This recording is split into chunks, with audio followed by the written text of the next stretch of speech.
ইতিহাসে জিরো হওয়ার জন্য জুলাই আপনাদের জন্য সাফিসিয়েন্ট হবে। লিখে রাখতে পারেন, জুলাইয়ের এত বড় বেনিফিশিয়ারি আপনারা, প্রধান বেনিফিশিয়ারি আপনারা, কিন্তু জুলাইয়ের প্রধান স্টেক হোল্ডার আপনারা ছিলেন না। তাহলে এখনো যদি এই তৃণমূলে এত দুর্নীতি হয়, এত চাঁদাবাজি, এত টেন্ডারবাজি, এত খুন, এত দর্শন, এই যে যা চলছে, ক্ষমতাসীনরা আবার এটাকে তারা কোনো ব্যাপার মনে করে না। তারা এজ ইউজুয়াল, আসলে ক্ষমতায় যারা যায় তাদের একটা ভালো দোষ বলেন আর গুণ বলেন, তারা সব কিছুকে স্বাভাবিক চোখে দেখে। বোধহয় এইভাবে না দেখলে তারা রাষ্ট্র চালাইতেও পারবে না। তারা সব কিছুকে এজ ইউজুয়ালি কিন্তু দেখতেছে। সবচেয়ে বড় হতাশার কারণটা হলো যেই জুলাইয়ের প্রত্যাশা, স্বপ্ন, এটি আপনার, আমার, আমাদের সকলের, দেশবাসীর সম্পদ। হাজার বছরের ইতিহাসের মধ্যে মহামূল্যবান সম্পদ হচ্ছে আমাদের এই জুলাই বিপ্লব, এই জুলাই আন্দোলনের সফলতা।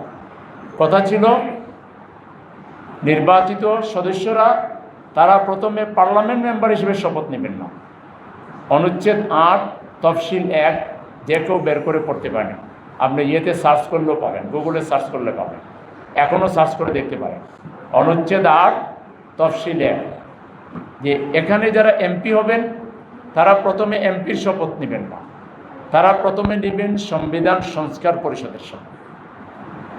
তারপর ১৮০ দিনের ভিতরে সংবিধানকে গণতান্ত্রিক কাঠামোর মধ্যে প্রতিস্থাপন করবেন, বিনির্মাণ করবেন, যাতে বাংলাদেশে আর স্বৈরশাসন, ফ্যাসিবাদ ফিরে না আসে।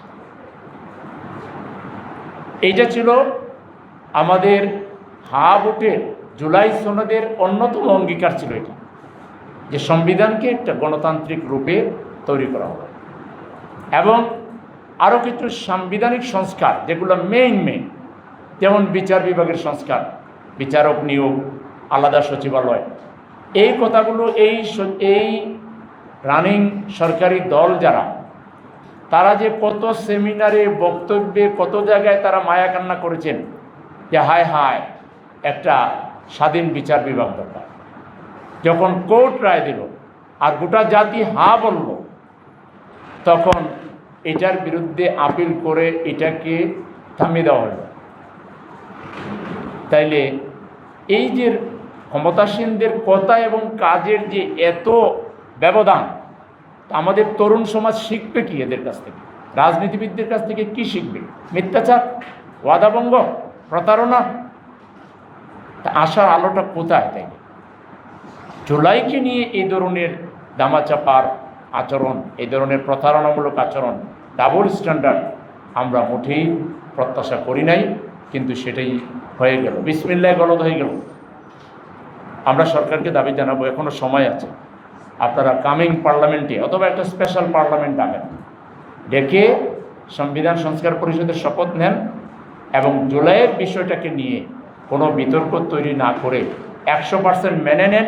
ইতিহাসে আপনারা হিরো হয়ে যাবেন। আর যদি না করেন, ইতিহাসে জিরো হওয়ার জন্য জুলাই আপনাদের জন্য সাফিসিয়েন্ট হবে। লিখে রাখতে পারেন, জুলাইয়ের এত বড় বেনিফিশিয়ারি আপনারা, প্রধান বেনিফিশিয়ারি আপনারা, কিন্তু জুলাইয়ের প্রধান স্টেক হোল্ডার আপনারা ছিলেন না।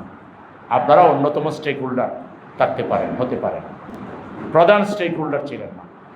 জুলাই আপনারা, আমরা রাজনৈতিক দলরা প্রথমে তৈরি করে নিই, এদেশের সাধারণ ছাত্ররা করেছে, এইটাতে আমরা সহযোগিতা করেছি, সফল করেছি, ইট ইজ ট্রু।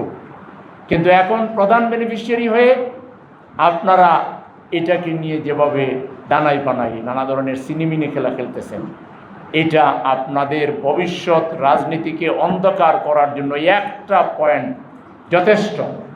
আপনারা জাতির সামনে আসামির কাঠগড়ায় দাঁড়িয়ে যাবেন এবং এটা থেকে বের হওয়ার কোনো রাস্তা আপনাদের থাকবে না। এখনও আছে, এখনও সময় আছে।